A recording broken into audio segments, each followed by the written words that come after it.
So maybe you guys could introduce yourselves and tell us what parish you're in. Okay.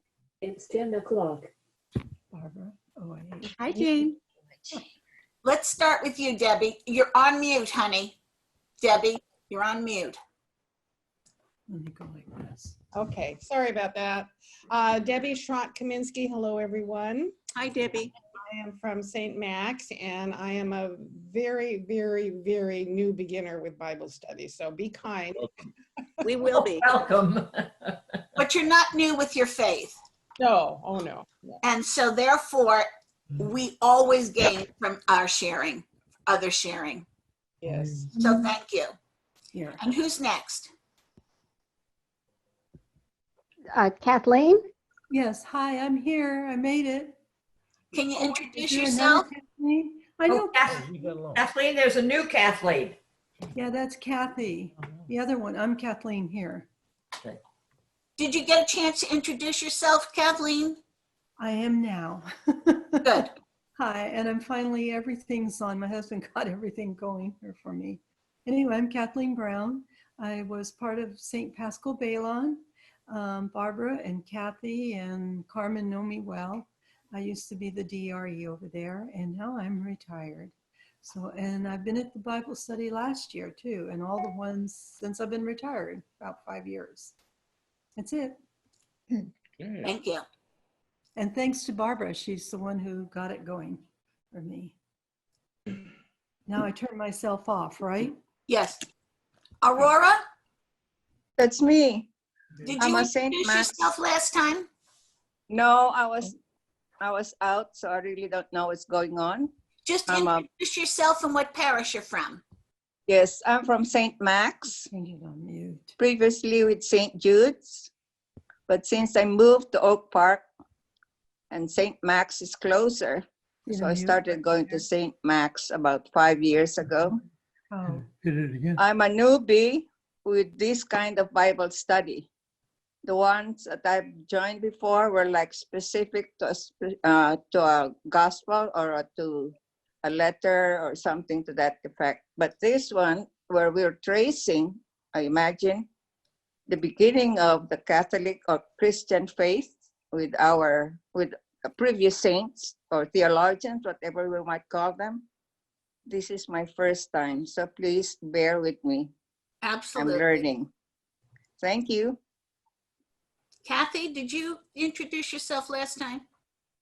No, I unfortunately missed last time, so I'm not new to this study. Hi, everybody.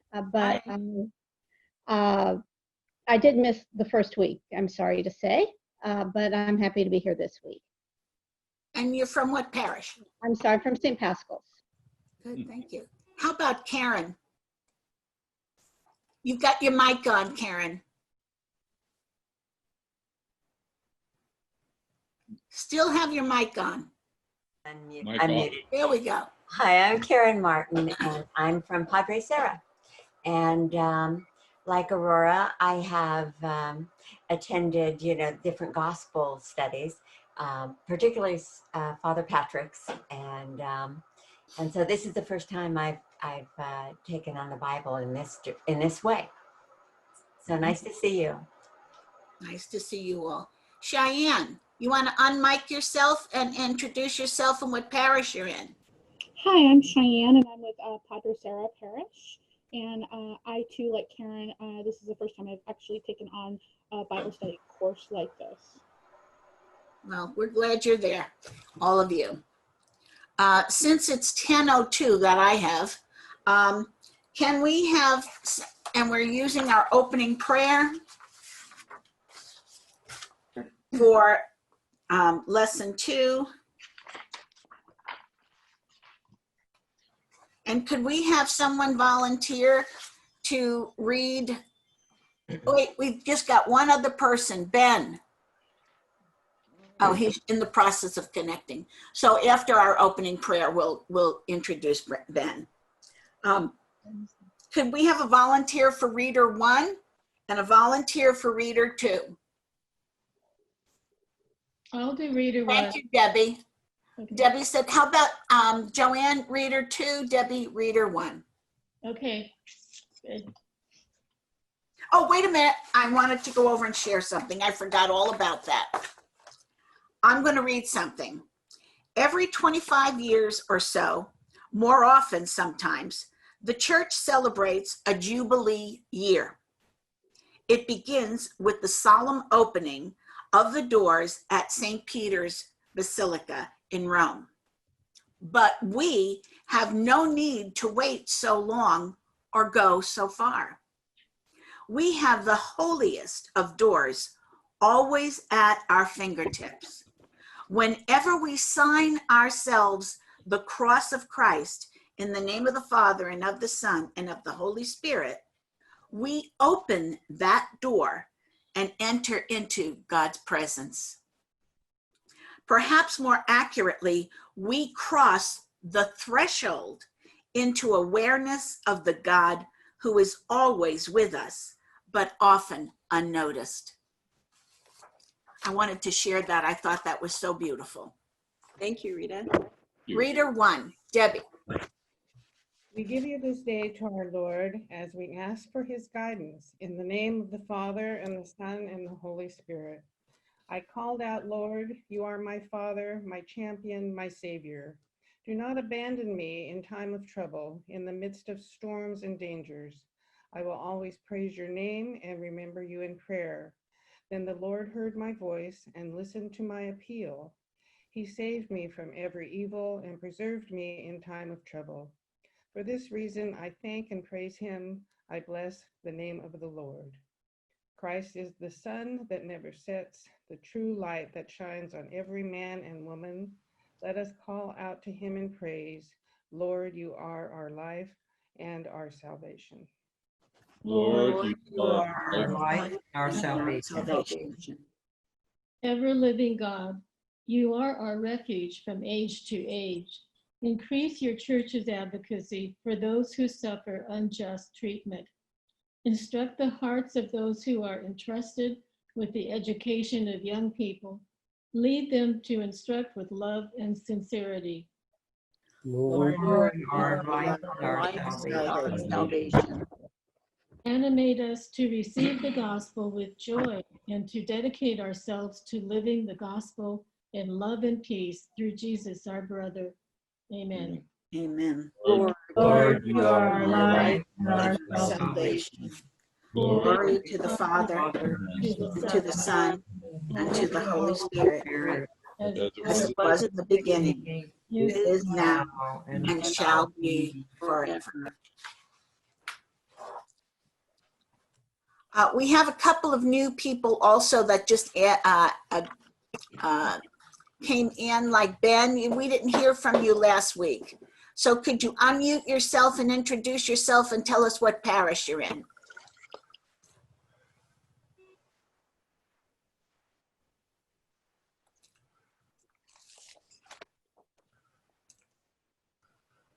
Look on the bottom left. Sometimes it's hidden, but when you go to the bottom left, it usually shows you the mic. Right. If you move your cursor down to the bottom, it'll open up a line of options. And you see a picture of a microphone.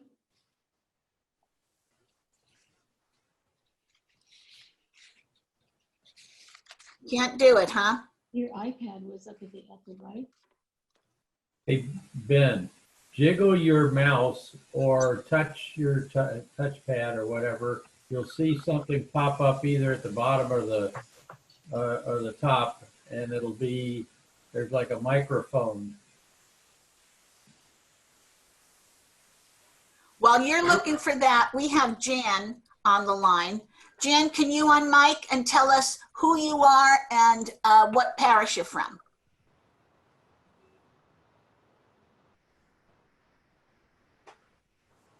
Okay. We'll try one more time. Angelina, can you unmic, undo your mic and tell us who you are and what parish you're from?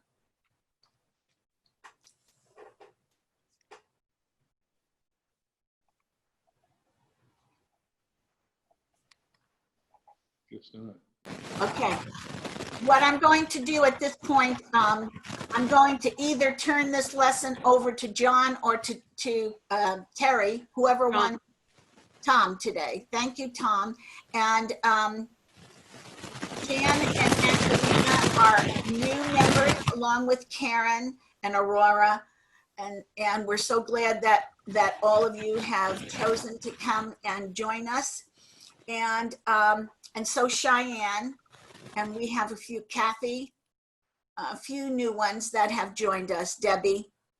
And we're glad that you're with us. And I don't know what parish Jan or Angelina is in, but we're going to John Meyer, who is a facilitator, and he will guide us for the rest of the day. Hey, Rita, this is Barbara Duran. Maybe the new people would like to know who we are. Well, we don't have that much time. Okay. Okay. Most of us have our names right in the corner. So hopefully they'll know who we are. Next time, maybe we can start a little bit earlier and go through there. Okay?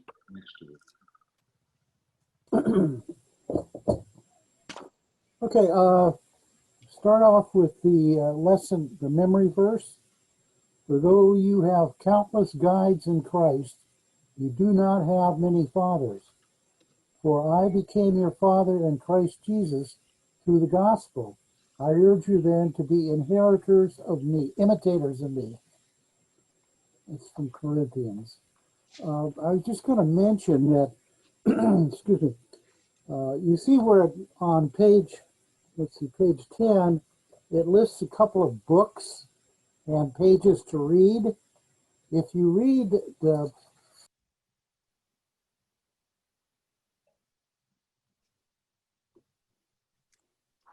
Can't hear you, John. There you are. John, you muted yourself.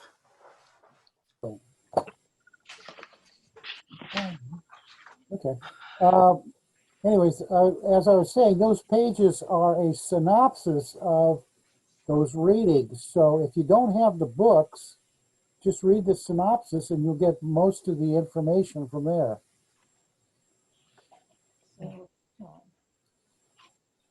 Any questions so far? Okay.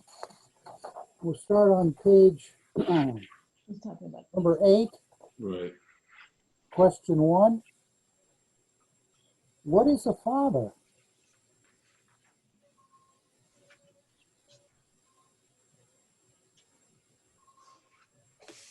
Go ahead, Debbie. I'm going to read this, but one who precedes us in time. They fathered the church by providing the link to Christ's word. They pass the faith on to us, thereby making us who we are. They are protectors, teachers, disciplinarians, martyrs, defenders, and held the family of faith together. Okay.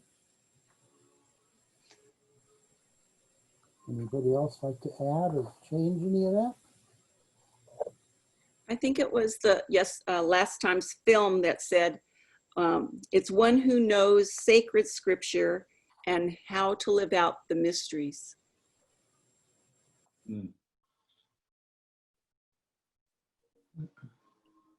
I said one who is frequently quoted, trusted, and consulted for understanding the faith.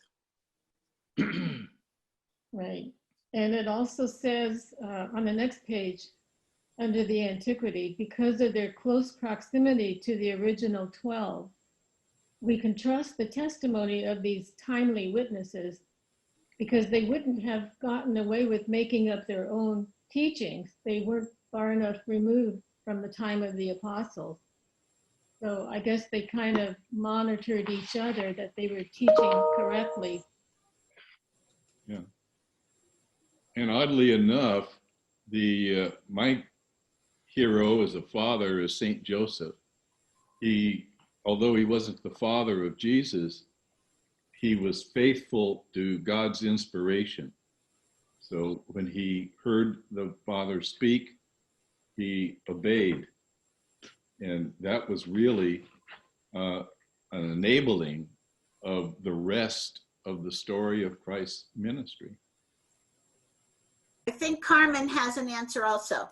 Well, no, yeah, I have an answer, but it's pretty much what you all stated.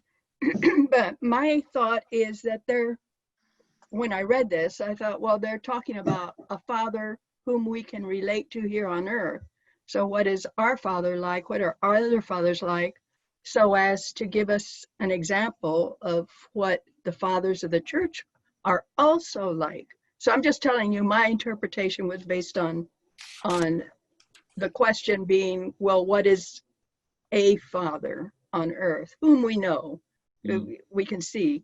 So for reference sake, I guess that's what they're, in my mind, what they were asking. What is a father as you know here on earth, and how does that relate eventually to the church fathers? That's all. But all of the above is also what I have. Thank you. That's interesting, Carmen, because you're right. That F is not capitalized. That F, what is a father, is not capitalized. In the next question, it is capitalized. Mm-hmm. So your response is probably more true to the question. Yeah, but we were all right. Right. Okay,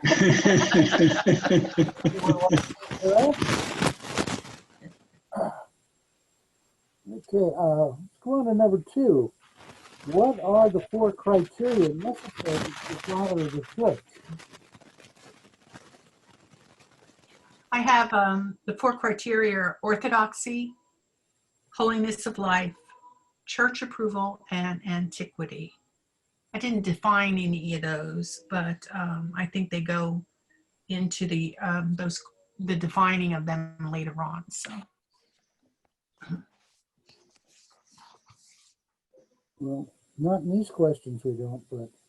Number 4 says, what does orthodoxy mean? So orthodoxy means the right teaching. It's being correct in the right frame of mind. Holiness of life is the way they lived their lives. They were holy people. The church had to approve them. They had to have a link back to the apostles and to Christ himself in the original.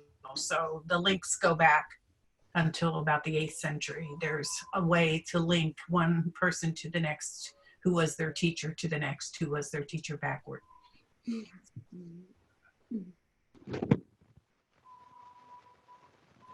Hi, Rita. This is Ben. Can you hear me now? Yes. Okay. I hit the microphone. Thank you. Welcome. Okay, moving on to holiness of life. The fathers of the church practiced what they preached and devoted their lives to imitating Jesus. Most of them are canonized saints, and many of them died as martyrs of the faith.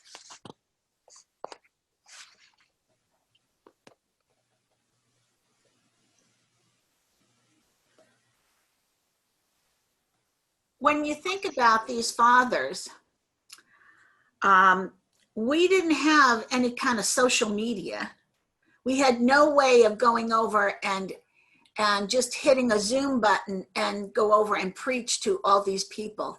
And yet, the church continued to grow. And it was all because of these men that had the tenacity to continue to spread the word. There must have been a real fire in their belly to try to go over and share as close as they could to what the teachings of the apostles and ultimately the teaching of Jesus. Mm-hmm. Yeah, this is Barbara Duran. I also want to make a comment about the artwork. I don't think as these men walked the earth, they were wearing those gold miters. I think those pictures were all from medieval times. Yeah. And probably you couldn't tell them from the rest of the people. They probably dressed like everyone else in their gowns and tunics and stuff, except I think they probably did start wearing certain liturgical vestments. But I think most of the time, they were out there with the people, obviously teaching and arguing, and or tucked away in a monastery writing like mad. But I have to laugh every time I look at all those pictures. And we're going to see some more in the video today, I'm sure, in their gold chasubles and miters and everything. And I have to laugh. I'm sorry. And if we can mute our mics if we're not answering, so there isn't a feedback, okay? Thank you very much, guys. Okay. What is the patristic period in the church?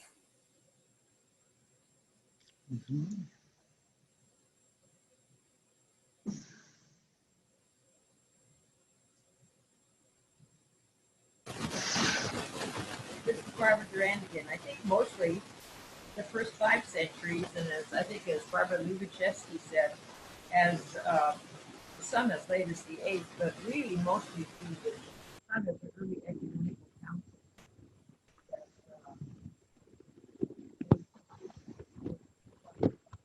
So you have to go to the 8th century because in the post-Nicene era, the fathers were basically working out what the all those councils from Nicaea through Chalcedon, which is about 150 years of councils, what they actually meant. So that's why they go up to John Chrysostom or whichever one it is. So that's all considered post-Nicene, and they're actually working out the implications of what those councils came up with.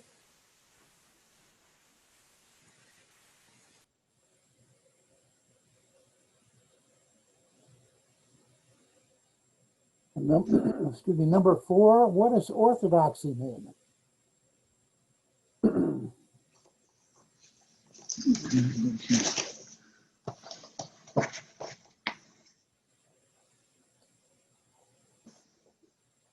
Orthodoxy, right teaching. Can I go back to the previous one? It seems like a lot of, during the patristic period, it wasn't just defining, I mean, that was not, I don't mean the word just. Uh-oh.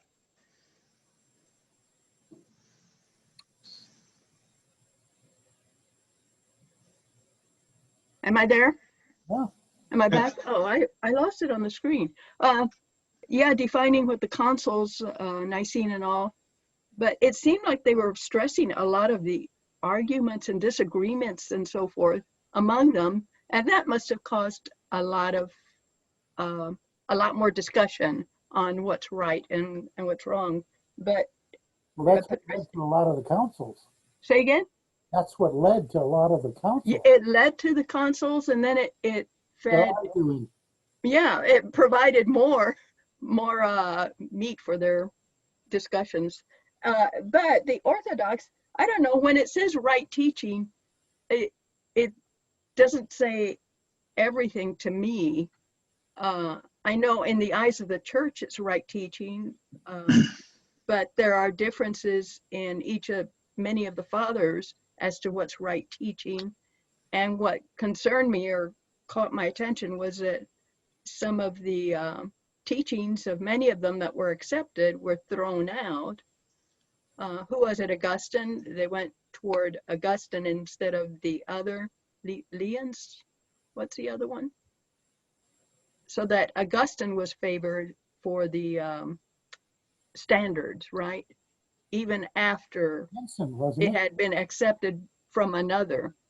So I don't know, I'm a little concerned about all of that back and forth, but the bottom line is what the church accepts. True? So can you say right teaching is what the church finally accepts? Because I have a problem with, right teaching. I want to look at it from another. If I may talk, may I have the floor for just a second? I don't know if all of you read these books, but Faith of Our Fathers, on page 13, it says, At the Council of Trent, the church declared that anytime we find a consensus of the fathers on any point of doctrine or interpretation of scripture, that point may not be opposed. In other words, when they, they argued back and forth on what things meant, which is actually healthy and good, but when they came to a consensus, and it says this notion of the consensus of the fathers was confirmed and expanded at the First Vatican Council. That would have been about 150 years ago. And one of the men who took part in that Vatican Council was St. John Henry Newman, and he's a scholar on it, and he said they're not just judges; they are witnesses to what is true, and we take them as honest informants, but not as sufficient authority in themselves, although they have authority too. In other words, it's got to be a multiple of them together that create authority, and so that's how that goes. Carmen, to your point of, yeah, they argued with each other, but when they came to consensus, when several of them started writing in the same way, boom, that was the consensus, and we hold that today. Yeah, and that's what I consider a validation. Once two or more, the more the better, of course, but it's a validation of one another's beliefs, right?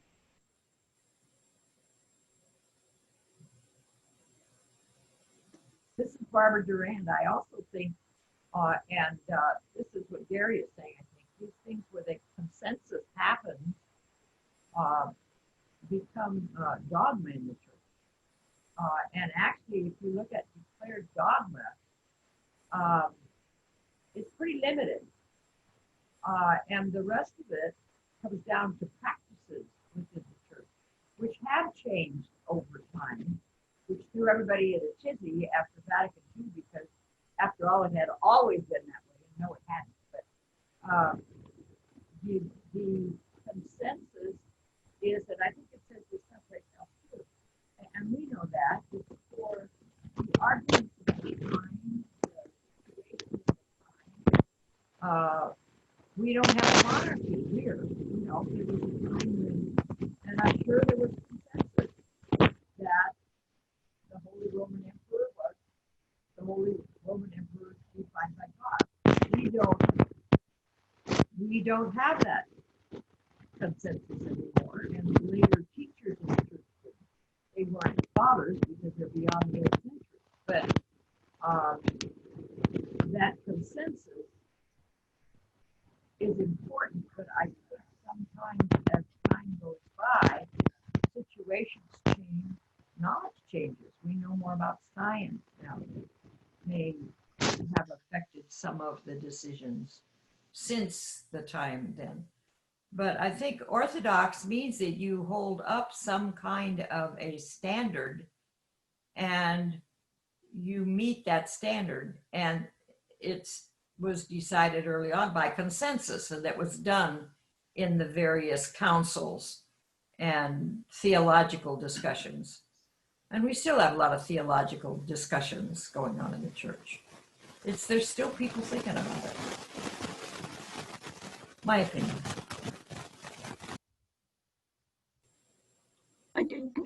I don't need an answer now, but I can look it up later. But you mentioned dogma. How is dogma different from canon?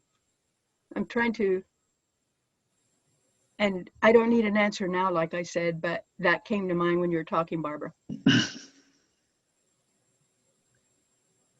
Dogma is a definitive teaching.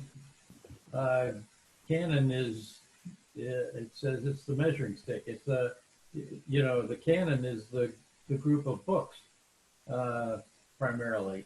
So that's what they're talking about. So dogma always says it's a definitive teaching. Once dogma's set, it's definitive. There are, and Barbara said correctly, that there aren't a whole lot of dogmas. Mm-hmm. There are a few, and I don't want to say it's like 50, well, I mean, there's a lot number, but there's really not massive numbers Yeah, this is Ben. I just was reflecting on the Old Testament, how that came about. They didn't have any councils or anything. I mean, it was just a tradition that carried forth the oral into the written. And so you have the same mentality as, you know, is it correct or not correct? I mean, there was no councils or anything. It was just you know, put together in writings, and then, you know, that's how the Old Testament was formed.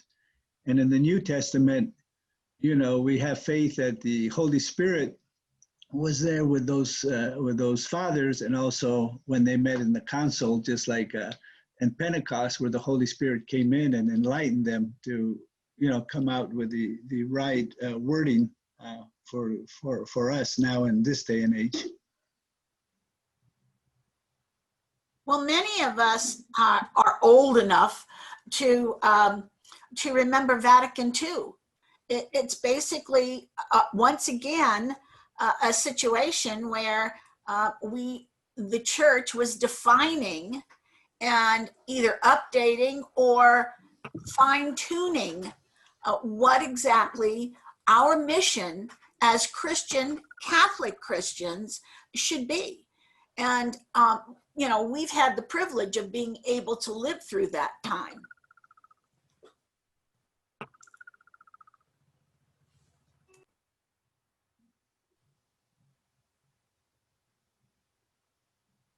So does tradition have a place in Orthodoxy?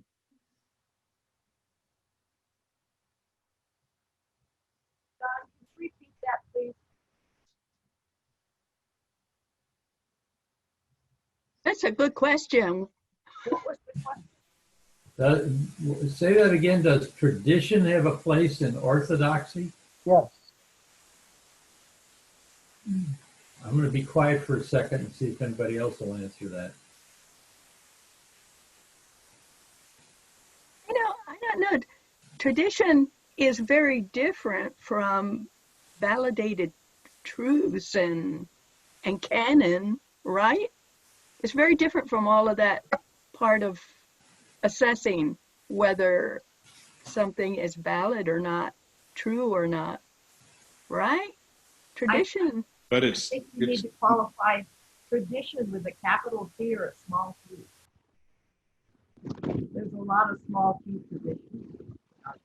tradition by itself, though, does not validate a particular view, because Jesus, in his denunciations of the scribes and Pharisees, expressly criticized Pharisees who cling to human tradition but neglect to follow God's law. And he gave examples. So I think we have to be careful that just because something has been preached for a long time, that it not be construed as necessarily true. True, but I want you to be very careful. You are sounding like a Protestant right now, and I want you to be very, very careful here.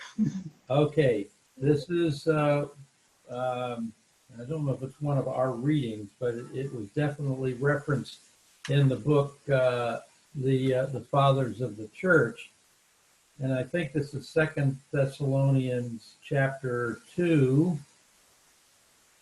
If I can, 14 through 15? yeah, well, 15 is specifically the one, and I'm sure they will read this. I assume they will read this.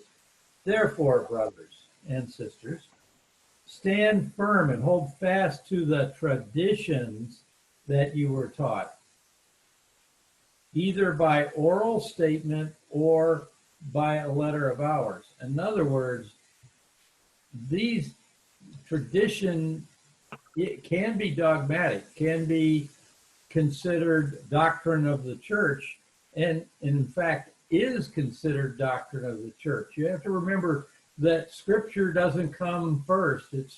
It's the teachings orally and how they did things, you know, how the apostles did them, and they passed that on to, you know, the first generation of apostolic fathers, who then pass it on to the next generation, and so on.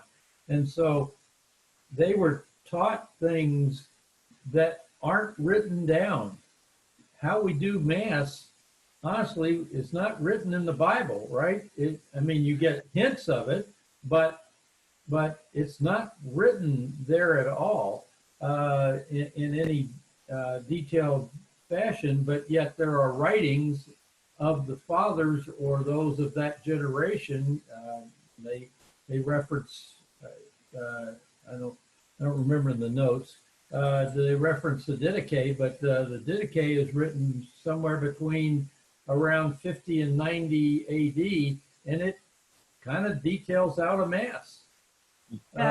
You know, Gary, go ahead. That's interesting. Yeah, I have a Didache, and it apparently was what they used like for RCIA back in those times. It talks about all the different things. Yeah, and it does lay out the Mass, which is pretty much what we do today. I'm going to mute myself again. So, and there are other traditions that we hold, and that you know, are not covered in Scripture, so that, and we consider them doctrinal. And the fathers, I mean, this is why we sometimes have problems with our in discussing things with our Protestant brothers and sisters. They don't know their history of the early fathers of the church. No offense, Tom. Lutherans do pretty good, but they don't know the history of the church, you know, of the Christian church for the first 8 centuries, when all this theology was being developed. So anyway, I'll be quiet. One thing that I do want to mention, and that is Eucharist, communion, was always part of their tradition. And I had a Jewish friend who went to confirmation with us. We had a nephew who was being confirmed, and she said, "Oh my God, this is just like our Jewish rites." And so we have pulled in much of, or some of, the tradition that they used in regarding different sacraments, if you want to call them, that they had, which is not the right word, sacrament, for them. But I think that's important because the ritualistic traditions that we have, as in communion, that's why we're called Judeo-Christians, because we have pulled in wordings and so on. We are the fulfillment of the Old Testament. Jesus, of course, is the fulfillment. We're reaping the benefits of that. And to me, that's part of tradition. All the things that they did physically is, to me, is also part of our tradition. Barbara touched on it earlier, the notion of big tradition versus small tradition. And I think big traditions, you know, that's what we're all talking about, these dogmas, you know, these things that are sort of in stone. But some of the small traditions, I mean, we changed dramatically after Vatican II. You know, we used to have Latin Mass, the priest didn't face the congregation. We spoke, you know, communion was at the communion rail. You didn't touch the host. You know, there's a bunch of things. And then going forward, there's a bunch more things that are controversial right now that are traditions that could potentially be changed, like women in the priesthood or women deacons and all those type of things that are somewhat controversial now that aren't necessarily locked in stone forever. Thank you. Okay, well, let's move on to the discussion questions. Number 1, is there anything in this lesson that you have just heard of for the first time?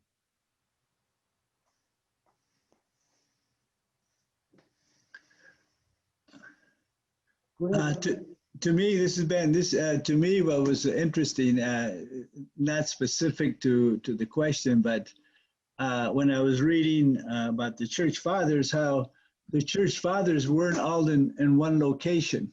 They were in different countries and different cities, but yet they had the same faith, the Holy Spirit working with them, that when they came together, they were, you know, there was differences, but the overall philosophy or theme of the faith came through them, and as they hashed it back and forth.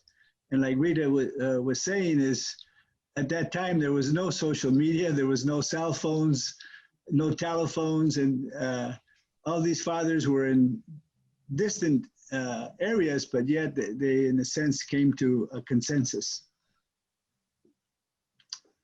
You know what really got to me, and for any of you that have worked in the corporate world, you can relate to this as well, even more, but that I had never heard of the creed described as or referred to as a mission statement, the Christian's mission statement.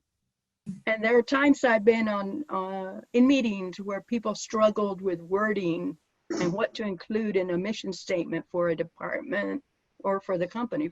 So I think that is so, that the creed is pretty long to me, but it's so succinct in that it covers every Father, Son, and Holy Spirit, and then the church.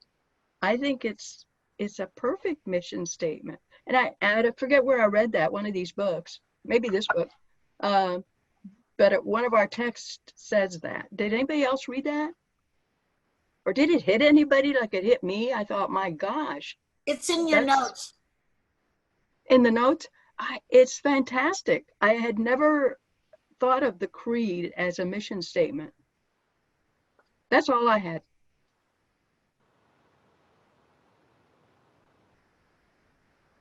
So to answer the question that John asked, the articulation of the 4 criteria was new for me. You know, I kind of knew some of that, but the one church approval, that one kind of that's an of course, but I didn't necessarily think of it that way. I knew obviously they had to be orthodox. Holiness of life, boy, there's some irascible sons of guns in there. And you know, if they're holy, then I guess I got to go with that. That's good, because that gives me hope. The other thing was the diversity of their ministerial call. You know, I sometimes you think of these are all going to be intellectuals or whatever, but this is in the faith of the fathers.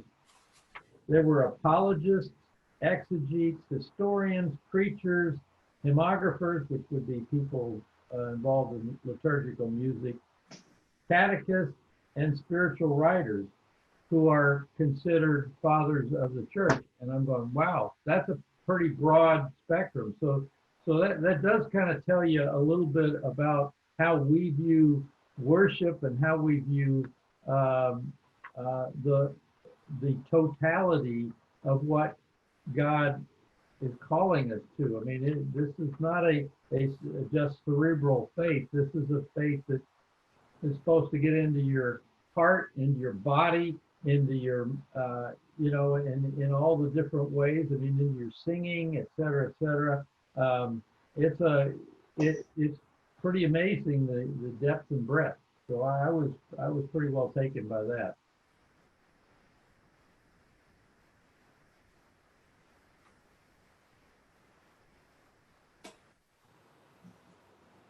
I was amazed that that the pagan world was converted in 2.5 centuries by the fathers. I thought that was pretty quick. I mean, they were all over the place, spreading the word, all their knowledge, moving around a lot, conversing with each other. I was amazed that happened that quickly. I didn't know that.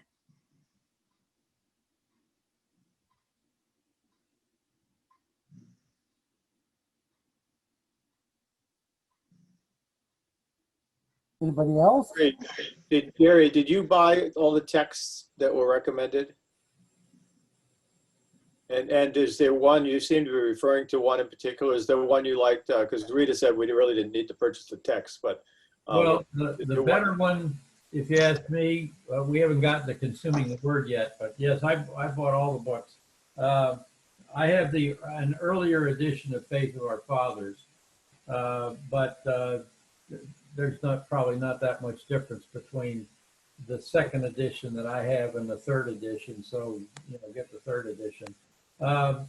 That's called, I'm sorry, what I said, that's the Fathers of the Church. The Faith of Our Fathers, I wasn't as impressed with the first chapter, although the two quotes that I've given you were from that. So it's, it's a little lighter weight. I think that would be the one to read first, and you can get Rita's notes do a great job on the Faith of the Fathers. And she's, Rita, you really boiled down the Faith of the Fathers very well. Thank you.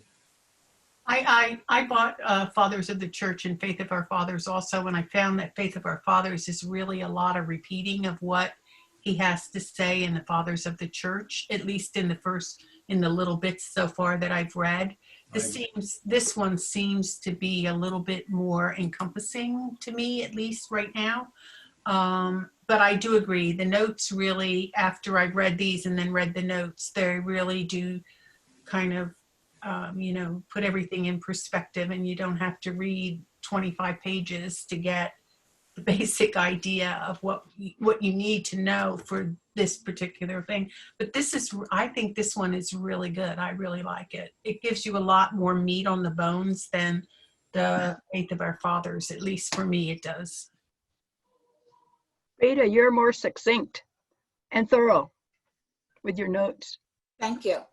Let me reiterate the fact that last session that we had before coronavirus, we were using more than just the workbook, and it became much too complicated. Even though I had said the big book was the workbook and the smaller book was the text, still we couldn't figure it out. So that's the reason why when I called up St. Paul, they said that's all we needed was the workbook. And that's the reason why. So I don't want to confuse all the new people. What are these other people talking about? You will see that they refer to different books in your workbook, but I've tried to condense what those workbooks contained and put them in the notes. So that this way you only had to concentrate on one book, and that was your workbook. So don't get confused as some of the people are sharing, because I wanted to make this as easy as possible, but fruitful for all of us as we all share.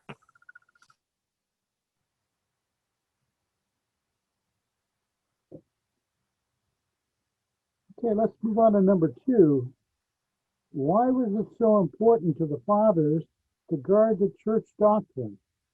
What made that work particularly challenging?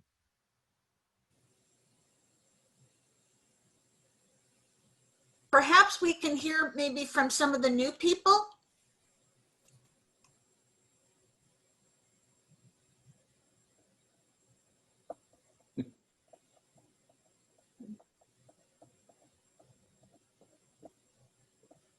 Well, I'm not new, but excuse me, the early centuries of the church was characterized, I believe, by a lot of diversity of opinion that was beginning to stretch the fabric of our knowledge of Christ's teachings. And so a lot of people were going off on tangents, and that's why they had the councils and argued about what is true and what is not. And I think all in all, for 6 centuries, they argued it out in a very clear way, so that overall, what they've left us in terms of the canon is very coherent, actually, story. And the chances were not good that that story would come through clearly unless they were inspired to help hold it together.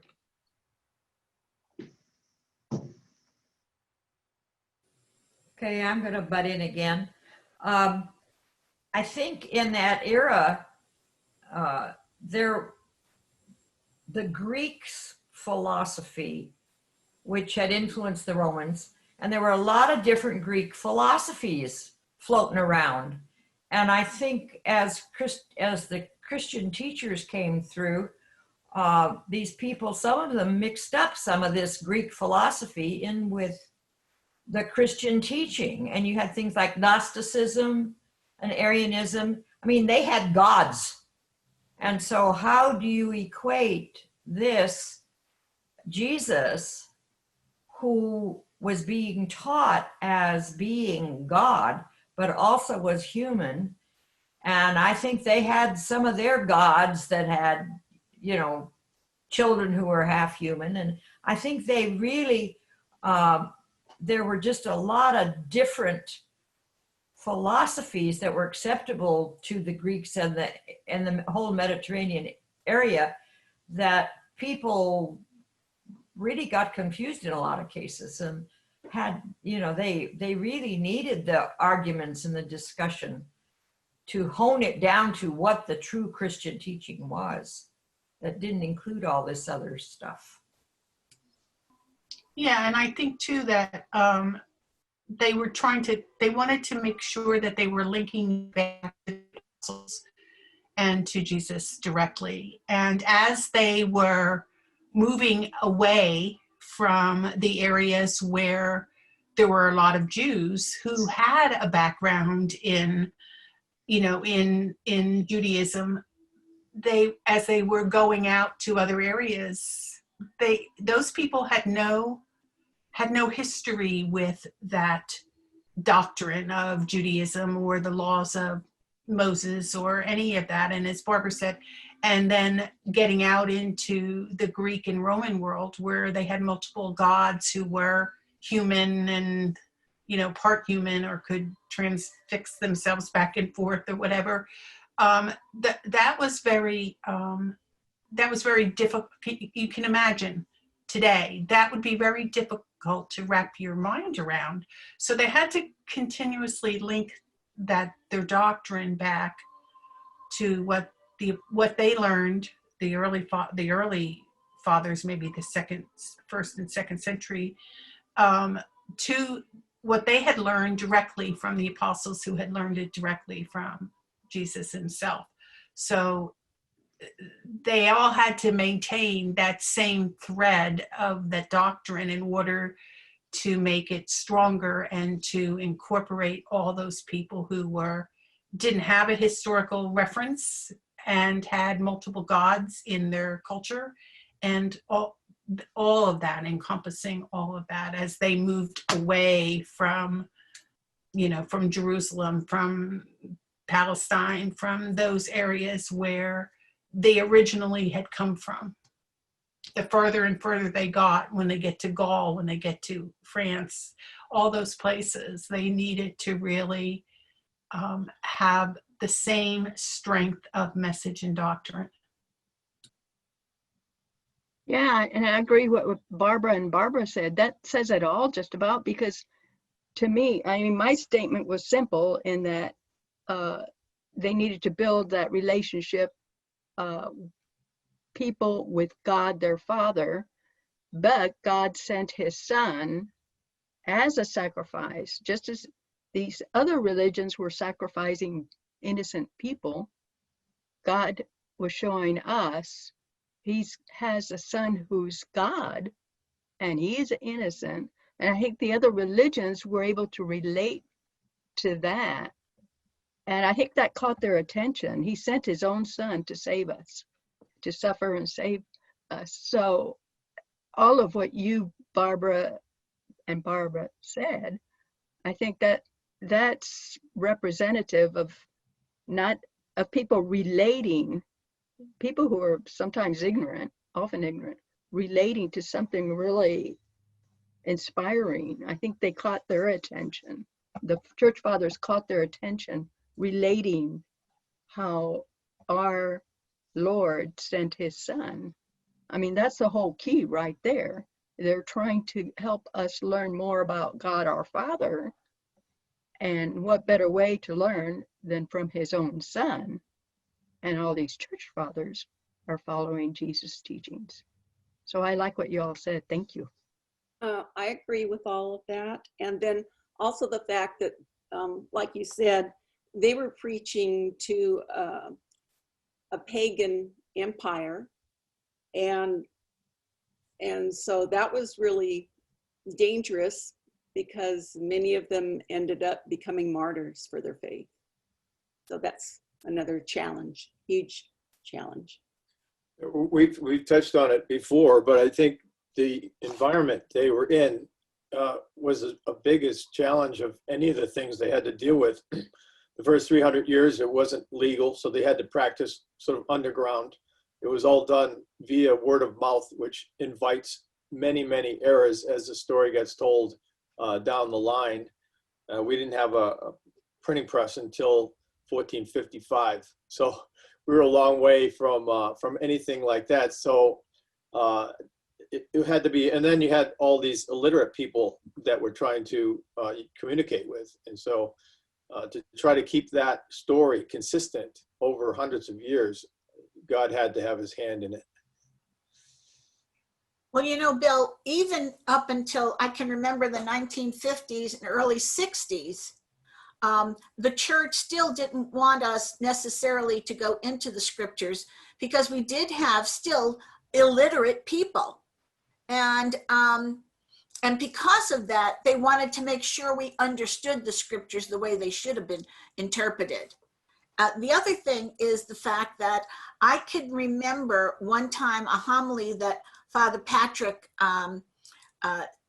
said, and he was mentioning our Christianity. And he also mentioned the fact that there were two religions that considered themselves Christians, but they weren't, and that was Jehovah Witness and Mormons. So even today, we have people who can, just like they did in the early church, considered themselves Christians, but their doctrine and their canon were different in maybe just a small way, perhaps having to work your way to heaven. That might have been one of the things. Therefore, if you have to work your way, you don't need Jesus Christ. That sounds Protestant to me. No, because all Protestants do not feel that way. Rita, I understood those that consider themselves Christians and are not Christians is because they don't accept Christ as God. Yes. They don't accept Jesus as the Son of God. They think he's a human prophet and not the Son of God. And that's the way I understood the faiths like the Jehovah Witnesses and the Mormons, that they don't, Christ is just a prophet, not the Son of God. That's what I understand. I have to tell you, Lois, I don't know anything about their religions, but it was something that I found interesting that our pastor had mentioned. I was bringing it up because to realize what we still deal with, you know, in today's society, and it hasn't changed. We still need to go over and have Vatican II to make us understand exactly what the church is all about and what we're supposed to be believing in. Yeah. And I learned that in high school, but I remember I had a friend that was a Mormon, very close, and I used to go visit her on weekends. And on Sundays, her parents would get me up and drive me to Mass and said I had to go to church. I had to go to Mass because my parents expected it. But it was, they were very good people naturally, but it was their belief of Christianity where we believe that Christ is the Son of God.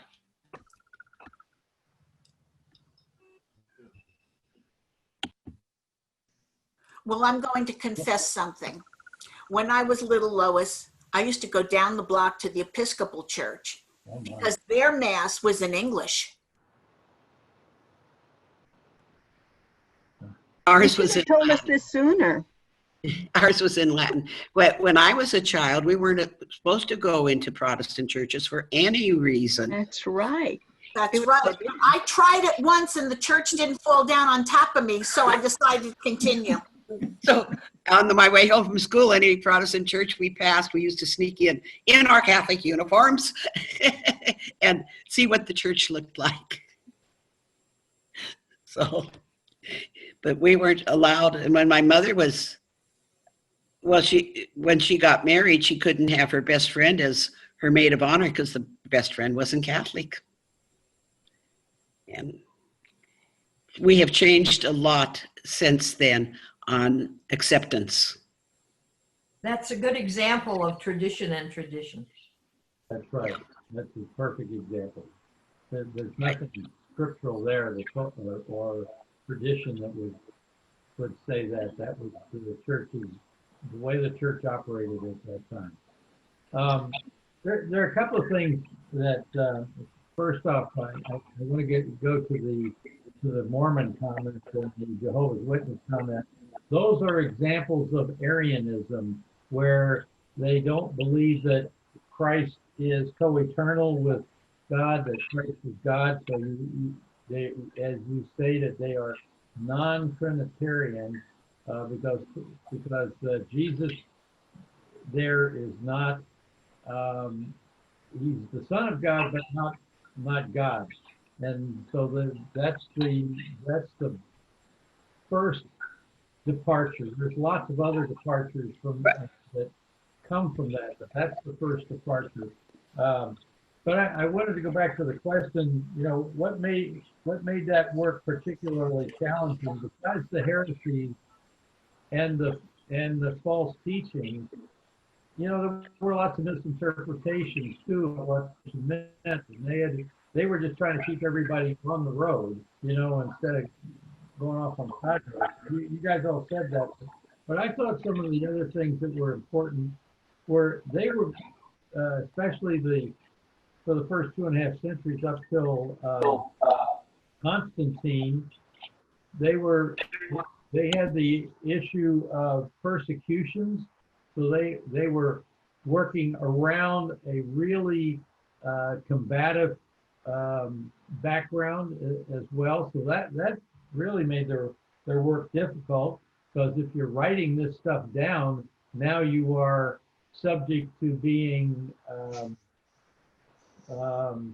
persecuted. I mean, if you have these writings in your hand, you're now that's proof. And so to me, these are very brave individuals. Even here they're fighting battles of interpretation, and yet just fighting the battle is proof that you're a Christian. And we don't think about it today because I looked up Docetism, Pelagianism, all this kind of stuff while we were talking.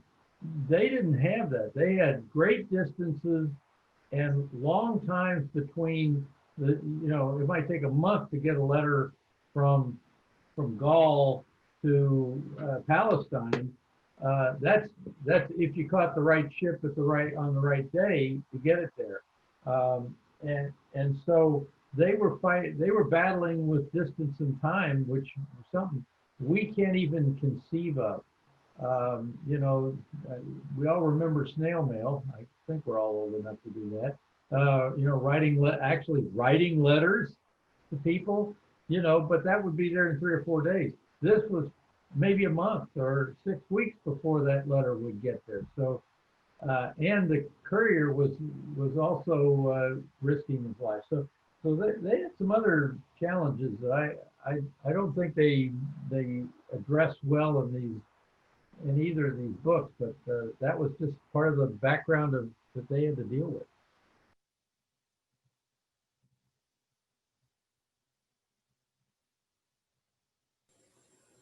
Okay, let's go on to the third question.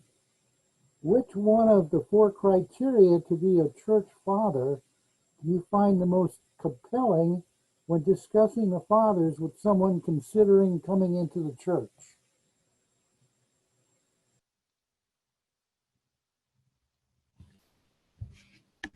I felt holiness of life was the most compelling. The holiness of life. You had to live by example of good deeds and just caring for others. It was, that so hard to do so sometimes when you get angry, and our fathers had to be holy, the holiness of their lives. I thought it was maybe antiquity, because they weren't that far removed from the apostles. And there was no need to guess. It was there with that link back to Jesus. Yeah, I looked at it too, and when you think about the criteria, the first 3, initially I thought, those 3 were the most important as far as, but then when I looked at the question, as far as someone coming into our church, I think the biggest difference, because there's holy people and, people that are Orthodox in their respective religion and all that could be Protestants or, any other religion for that matter. But antiquity is one that separates the Catholic Church from any other Christian denomination, is that we were there from the very beginning. And these people formed our base and formed the base of all Christians. What I found on the holiness of life was that they weren't always holy at the beginning of their lives. They ended up becoming holy. They rejected their unholy ways or their sinful ways or whatever you want to call it, and became holy and were judged just on their goodness, not on their failing of not practicing what we're supposed to practice, which I found very strengthened. In other words, I'm forgiven for what I have done wrong, and I can still achieve goodness and love from Christ and the church. Yeah, I originally thought orthodoxy, the right teaching, because I thought that in my mind that leads directly to the antiquity, that the right teaching is that link back to the apostles. So as Bill said, that was that's our orthodoxy, that's our truth, that we go back to the very beginning. We come from Jesus Christ through his disciples to the apostles and on and on. So to me, that orthodoxy was the key part, that you could say to someone, well, why do you believe those? Why do you believe those things? Well, we believe these things because in the beginning, the church fathers who were taught from the apostles, and we can make that direct link back to them. And I think the 2 of them are kind of intertwined. They really are. Not that all of them don't intertwine with each other, being holy and all those things. And I agree with Lois that know that some of these guys, even St. and Paul, we have hope. I think Gary said that earlier. We have hope that if these guys, as irascible and as contrary as some of them were, we have hope that we have that holiness of life, and that we can still be, considered and holy. So I think that orthodoxy and that antiquity kind of linked together for me in my mind. I say all of the above because to me, all of the above is encompassed in the church approval, because the church approval continues to go through that process. It's an ongoing process, and it could change some of the beliefs previous beliefs, or it could approve new ones.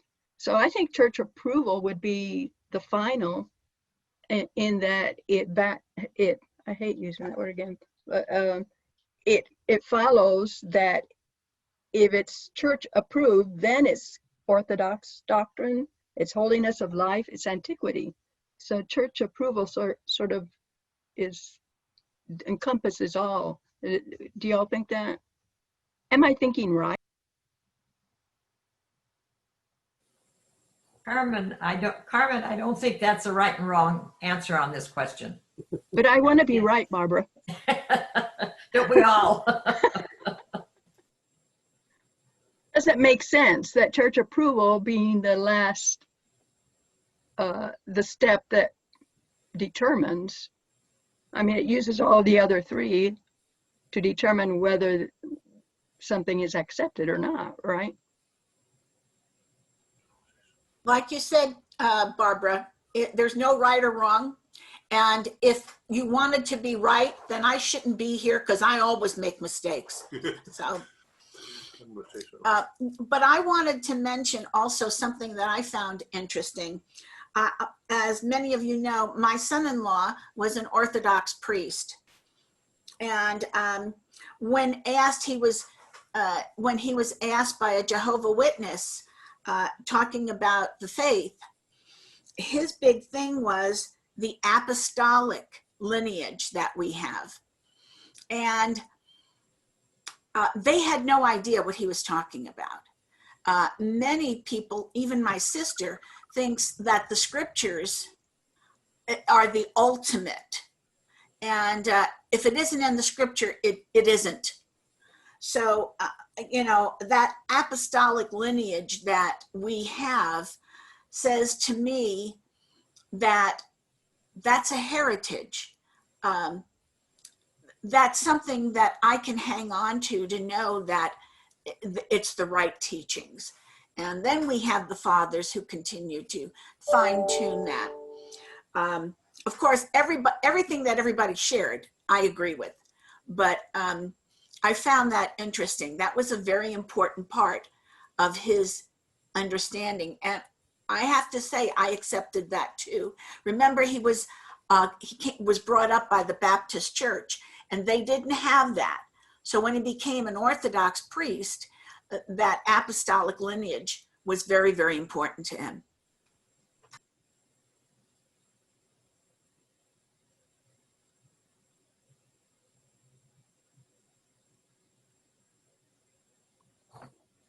Rita, would you explain to me what you said many of us know? The Orthodox priest, is that Orthodox Catholic faith, Eastern? I'm trying to get the connection. Orthodox, he was an Antioch Orthodox. And I mean, there's Greek Orthodox, there's Russian Orthodox. He was Antiochian. The Orthodox Church and the Catholic Church, if you want to call it the Christian Church, at the time, the Roman Church, I should say, at the time, had the schism, and it was only over a few interpretations. It was so minor. But, okay. Men were running it. What can I say? Excuse me, guys. I'm sorry. Well, then you're saying he was Greek Orthodox, not Catholic Orthodox. That's correct. Okay, because when I was in high school, St. Sophia's down in Los Angeles was opening up, and I went to Conady, Catholic Girls High School, and the whole school was invited to go through their cathedral before they dedicated it. So the nuns took us over and we went through their whole cathedral. Then we were told if there's an accident and you need to receive the last rites and there isn't a Catholic priest around, go to the Greek Orthodox because they have the sacraments also. I have an anecdote about Orthodoxy. We were on an Alaskan trip, and I I think it's, I forget the city, but there is a big Orthodox church in one of the cities up there. And so we took the little tour, and the question came up, why did the natives of the area choose Orthodoxy? They were being wooed by Catholic missionaries, by missionaries from Britain. There was a big fur trade with Alaska, and they chose Orthodoxy because Orthodoxy would allow them to worship in their own language. All of the other churches, Catholic would have required them to speak Latin, and the Russians and everybody else, whatever it was, they would have had to speak their language in their liturgy. But Orthodoxy allowed them to use their own language, which is why we have Melkite churches and Greek churches and Russian Orthodox. I thought that was an interesting story. Rita, about time for the video? Rita, one of the problems with the some of these churches, though, is that, like in the United States, very few people actually speak the language. So it's kind of like the same problem we used to have prior to Vatican II with Latin being spoken. The Syrian Christians don't speak Syriac, which is like a version of Aramaic, and the Greeks don't speak Greek, most of them in the United States. They go to Greek church. So it becomes really a communication problem within their liturgies compared to ours, I think. But right. I don't know if all of you know this, but we have Teresa Runyon's husband, Don, and he's been working all this time on his other computer, but he should have the mic on. So Don, whenever you're ready, we're ready to hear or see the video. Okay, I'll get it going for you. Thank you, Don.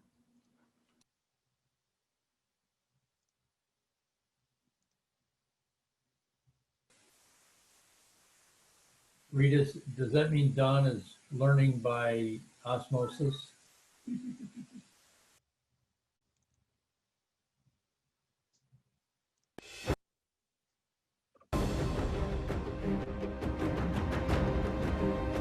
you all see the video?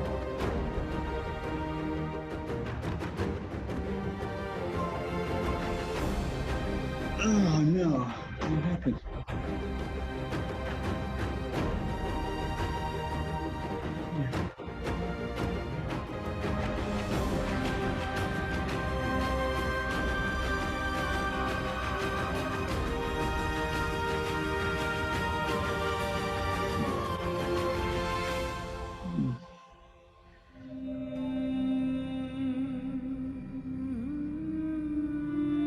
Oh no.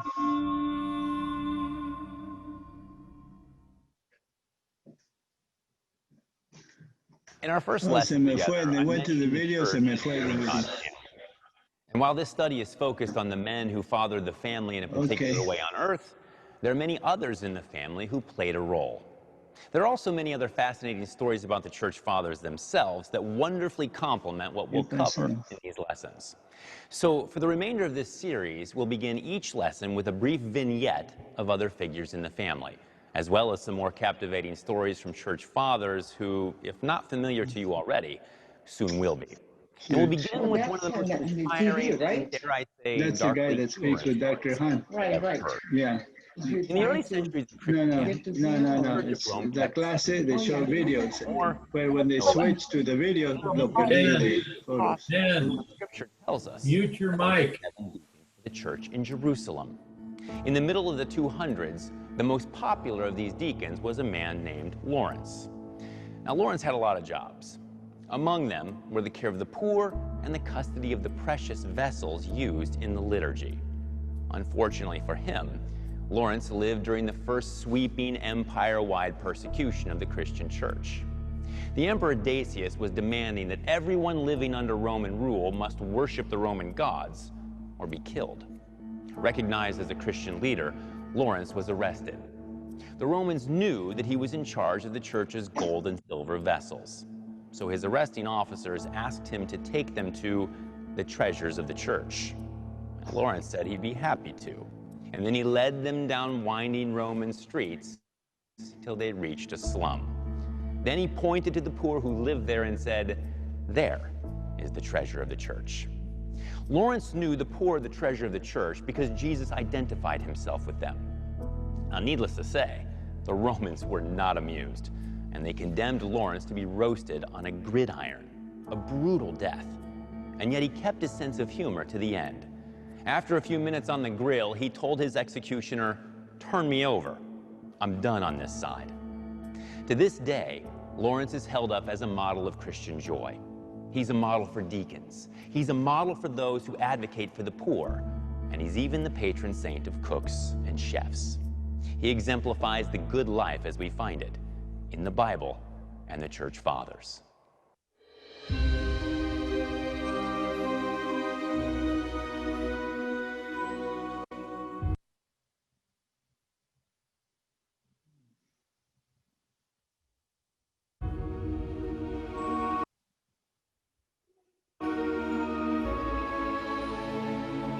Welcome back to the Bible.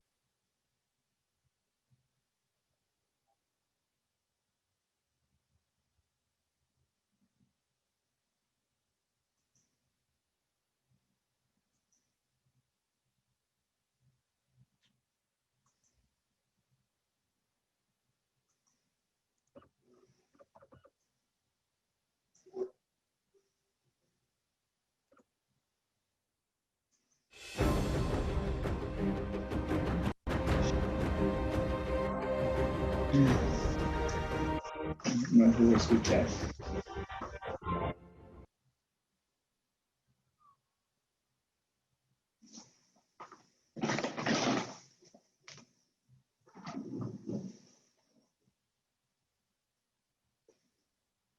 Qué lástima que se fue.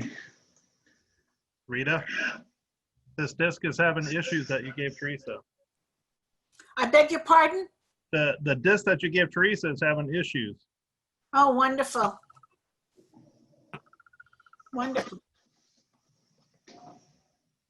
DeSantis, por favor. So that means we can't do chapter 2? Let's try it one more time.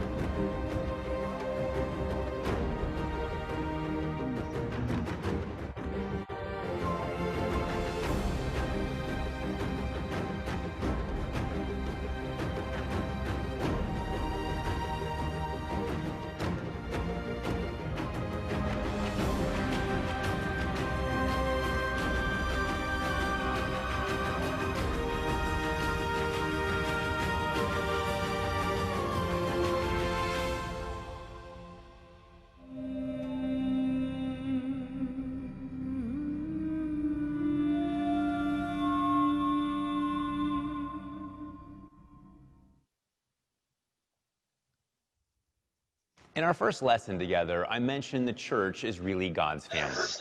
And while this study is focused on the men who fathered the family in a particular way on earth, there are many others in the family who played a role. There are also many other fascinating stories about the church fathers themselves that wonderfully complement what we'll cover in these lessons. So for the remainder of this series, we'll begin each lesson with a brief vignette of other figures in the family, as well as some more captivating stories from church fathers who, if not familiar to you already, soon will be. And we'll begin with one of the most inspiring and, dare I say, darkly humorous stories I've ever heard. In the early centuries of Christianity, the Church of Rome kept 7 deacons, no more and no less. They did this to imitate the apostles who, as Scripture tells us, appointed 7 deacons for the church in Jerusalem. In the middle of the 200s, the most popular of these deacons was a man named Lawrence. Now, Lawrence had a lot of jobs. Among them were the care of the poor and the custody of the precious vessels used in the liturgy. Unfortunately for him, Lawrence lived during the first sweeping empire-wide persecution of the Christian church.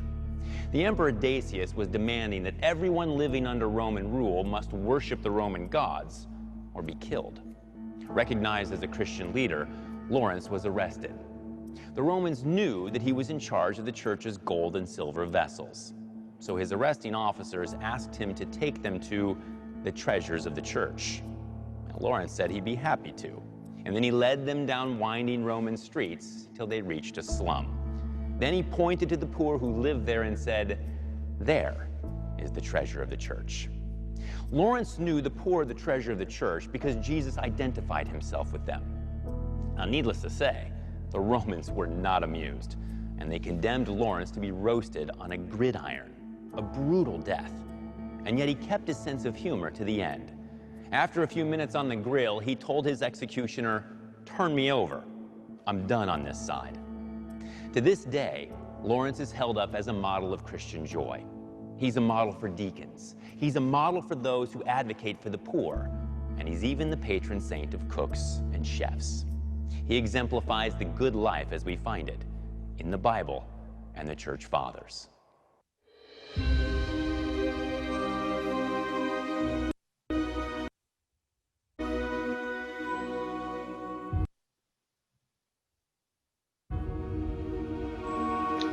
Not doing it again. Edit the same place.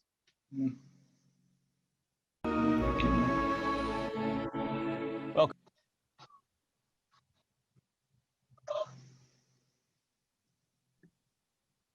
Ben, you are unmuted.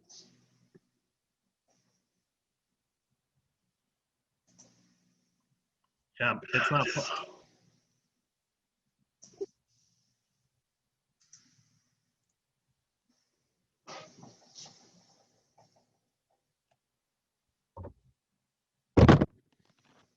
No, it's not playing, Rita. It's stopping at the same place. Does cleaning it help? I'm trying it right now.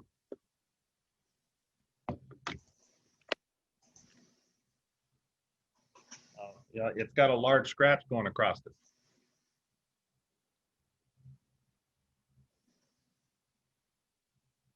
Okay, well, I guess I'll be calling up St. Paul Center. Sorry about that, Don. You stayed all this time to do it for us, and now it doesn't work. Could you check all the discs to see if there's any others with scratches? Yeah, I'll check them. I'll have Teresa check them, but she knows where they're at. Great, thank you. Put it on the video. Thank you. Well, next week. See if I can reconnect, but okay. This is Ben, Ben, you have your mic on.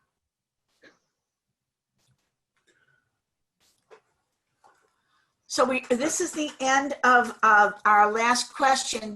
Does anybody have questions, something to add, anything? I do.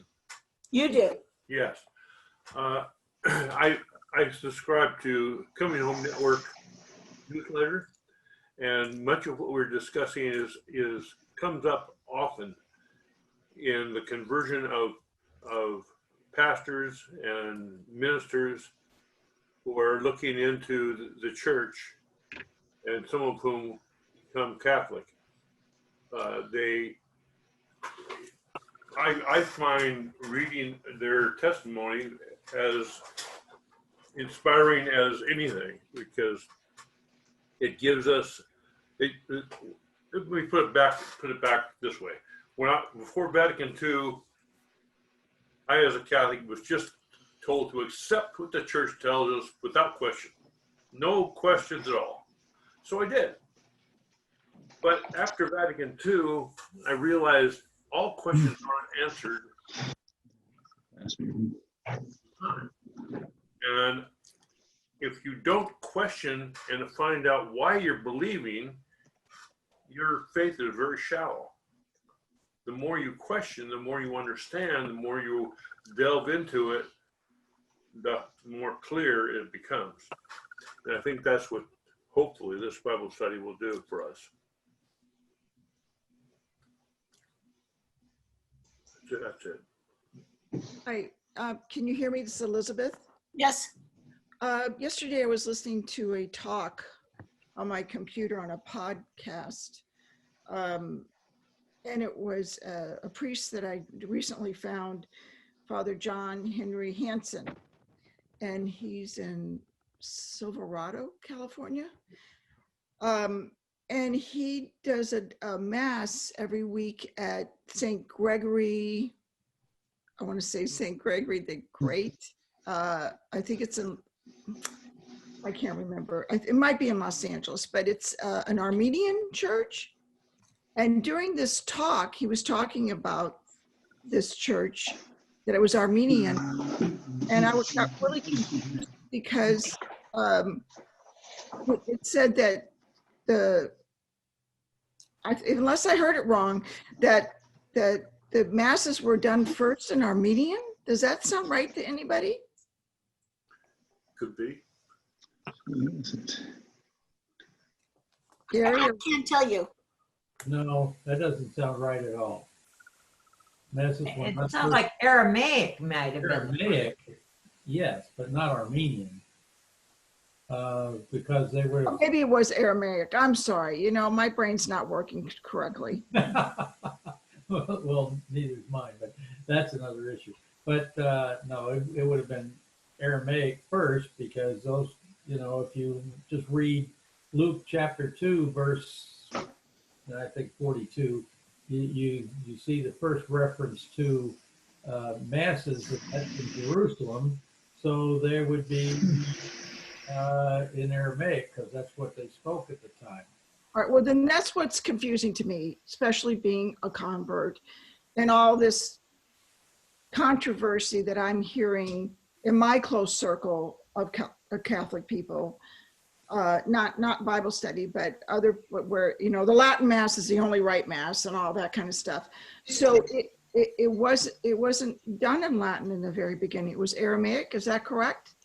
Absolutely. I mean, by the way, the only reason we went to Latin, which would have been in the 4th or 5th century, was because up to that time, Greek was the predominant language, and most masses would have been done in Greek at that up till then, other than, you know, as you went to Armenia, and there was Syriac, and there was Coptic, and there, I mean, it was always done in vernacular because that's where the people were. Well, Latin was the vernacular of the Roman Empire at that time. And so it was translated into Latin so that the common people could receive it. Then it got rigidized sometime in the, you know, after that, and became the standard. Well, that's, you know, that's, to me, that was nuts. I hate to say it that way, but you know, hey, that was a small t tradition that we're going to say it in Latin, as if that's the only way that these prayers can be read and consecration could be done. And obviously, Jesus didn't say his wording, you know, at the Last Supper in Latin. He said it in Aramaic, probably. We don't know for sure, but that would have been the most likely language. It might have been Hebrew he said it in, but, you know, so why do we, so your friends who say the Latin Mass is the only Mass, and I've heard this, I don't know how many times, I just think, you know, that's where they feel most comfortable. You know, I would say English is the only language I want to hear the Mass in, because it's the only one I feel comfortable hearing it in, because I don't speak Latin. You know, therefore it's the most comfortable. Somebody would say Spanish, or somebody would say Korean, or what, you know, I mean, so just smile at them. They're wrong theologically, but they're not wrong from a personal point of view. Okay, so let me put it that way. So first it was Aramaic. I want to make sure I'm understanding what you're telling me. First it was Aramaic, like that was what was spoken in the movie Passion of the Christ that Mel Gibson did. They were talking Aramaic. Aramaic, yes. Okay, so then it was in Greek, and then it became Latin, correct? Well, I think the Old Testament is in Hebrew, though, isn't it? And what was the other language? Greek. Hebrew and Greek. And Greek. So You know, so here, just to give you an idea, this is on page 16 of Faith of Our Fathers, the simpler of the two. It says the fathers, well, they wrote in Greek, but they also had mass in Greek and in Latin and in Syriac. I think Bill Larson brought that up. Coptic, Armenian, and I don't know what Georgian is. Ethiopic. These are all, that was Amharic, whatever that is. The Mass has been in all kinds of languages. And now it's in probably every language that's on the face of the planet. We're very close to it. So, Vietnamese, it's in Indian, Hindu, or Hindi. So anyway, so yes, it would have been Aramaic, in the West, Aramaic, Greek, then Latin, and Okay. now. So the other part that I don't understand, and we probably discussed it, but maybe I'm just not getting it. When somebody says they're Greek Orthodox or they're, whatever they are, Orthodox, how is that different from what I'm used to as a convert? Okay, so you mean from Roman Catholicism? Is that what When they say I'm a Greek Orthodox priest, what is that? How is that different from the priest at my parish? He doesn't have any allegiance to the Pope. That would be the primary difference. There are some very, very minor understanding differences that are would take hours to discuss, but basically they're not in allegiance with the Pope, and that happened in 1054 when the two mutually excommunicated each other. It was the patriarchs of the East versus the Patriarch of Rome, who was the Pope, and so they fell out of unison or union with the Pope at that. Is that the same as being? But don't we have? Isn't Episcopal? They don't have allegiance to the Pope. So is this the same? They have no allegiance to the Pope. Episcopalianism is we a do. Protestant religion that actually does not believe some of the fundamentals that we believe, like in we believe in transubstantiation. They believe in something called consubstantiation. But don't we have faiths that are Eastern, like Catholic, Eastern Catholic, that practice different than us, but they do have allegiance to the Pope? Correct. Like we have. There are 25 sects, SCCTS, under the Roman Catholic, or the Pope, I should say. Under the Pope, they're not Roman Catholic. Mostly Eastern Orthodox Christians, but they basically are not Roman Catholic. Most of them, I can remember somebody saying they were over at St. John's Hospital in Oxnard, and one of the priests were there to give her communion, and she found out that he was married. Well, he's under the church. He's part of the church, but not Roman Catholic. And so she wouldn't take communion because she thought he wasn't Catholic. So therefore she didn't think it was the right kind of communion, because no priest can get married. So, and that was her understanding. Well, we have priests that converted from Episcopal. Yeah. And they were Episcopal ministers. They converted to the Catholic faith, and they are recognized as priests. Yes. Right. We have one in our deaconing. Father Bill. Right. Yeah. Yeah. That he's not giving her up. Right. And then we have in Oxnard, there's a Korean church that is Catholic and recognizes the Pope. And it's across the street from the Knights of Columbus on G Street in Oxnard. So when I ask my students how many Catholic church do we have in Oxnard, they forget to count that because they don't reckon, it's not Roman Catholic, it's recognized, but it's not dwelled upon as being a Catholic church in Oxnard. Are you Our pastor. Okay, this is Barbara Durand again. If you go through the directory of the Archdiocese, you will find that there is a Polish church, an Italian church, and these are not Eastern Rite. These are, so I think that Catholic church, that Korean church in Oxnard is probably just one of those churches. Okay. Some churches have services on Sunday in Tagalog, Spanish, right. Vietnamese, but they're all Roman Catholic churches. Yeah, that's, Barbara's making an important point. Many churches speak different languages, but they follow the Roman Rite. That's why, it's appropriate to call all of us Roman Catholics because we follow the Latin Rite. But there are other rites in the Catholic Church. By the way, and that gets translated into Vietnam.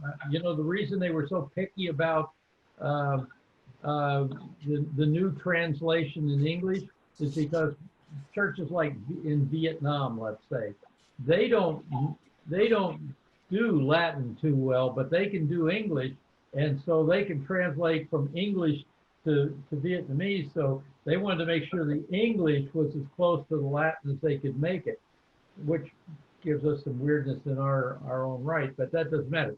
But those are all Roman Rite churches. Then there are like the Malkites and the, I don't know how many there are. Would you say 20? Byzantine, yes. Yeah, Byzantine. These are Catholic churches, but they are not Roman Rite churches. You go to their mass, it doesn't look like our mass. They have a different mass. Now, it follows the same kind of structure. It's just they have different prayers, bigger prayers, etc. But when they get down to the they do certain things that we do. They read the gospel. They follow the same lectionary. They read the gospel. They do a homily. They have all kinds of prayers, and they believe in the same transubstantiation that we believe in. In other words, the real presence of Christ. They have all the 7 sacraments, just like we do. They just do them slightly differently.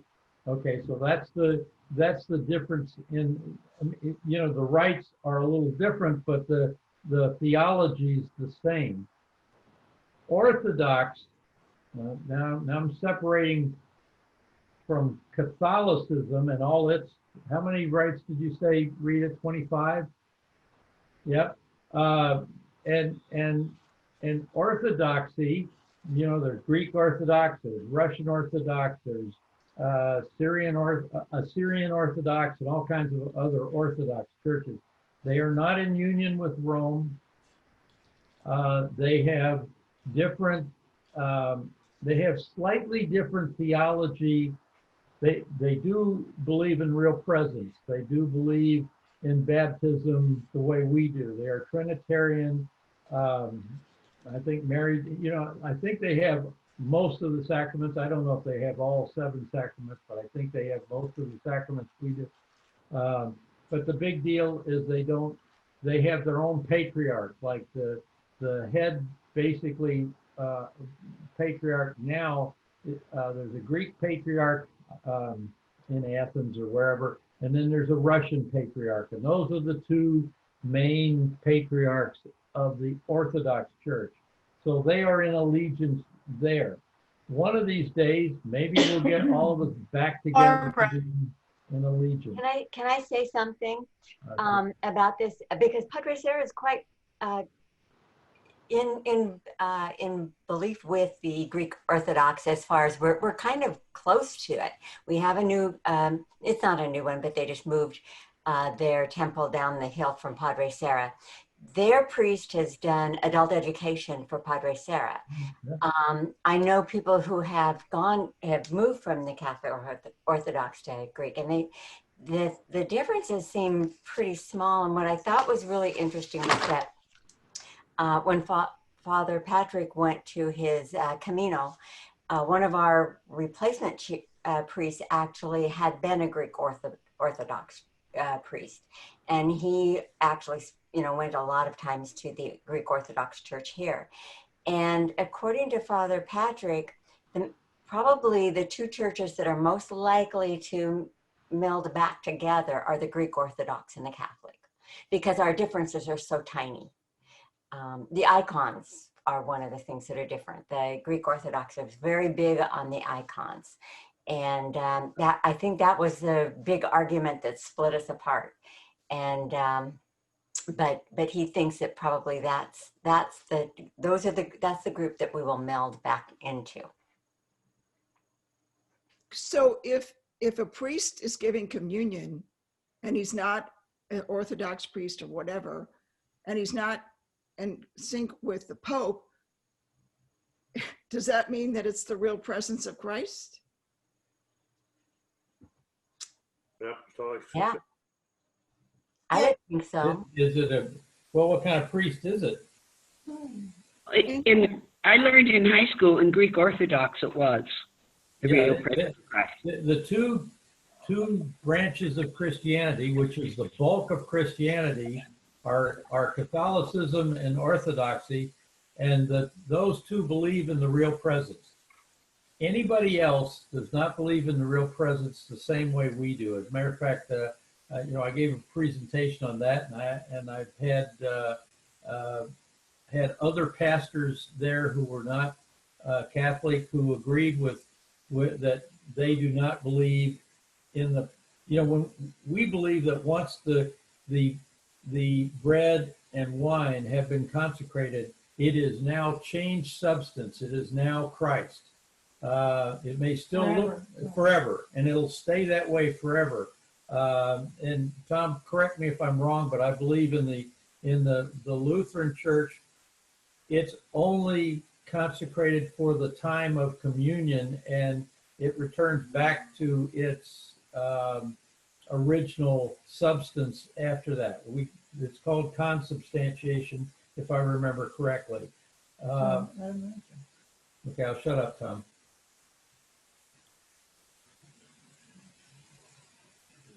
I believe my son-in-law said that in the Orthodox Church, which is not under the Roman Catholic Church, the thing that they had a problem with was our creed says the Holy Spirit proceeded from the Father and the Son.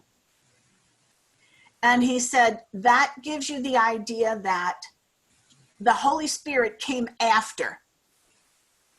And I said, no, we always believed that they were three gods in one, therefore he was there at the creation of the world, and so on. He said, but that's not what your creed says. And that was their big problem. And I thought, once again, that's, it's something that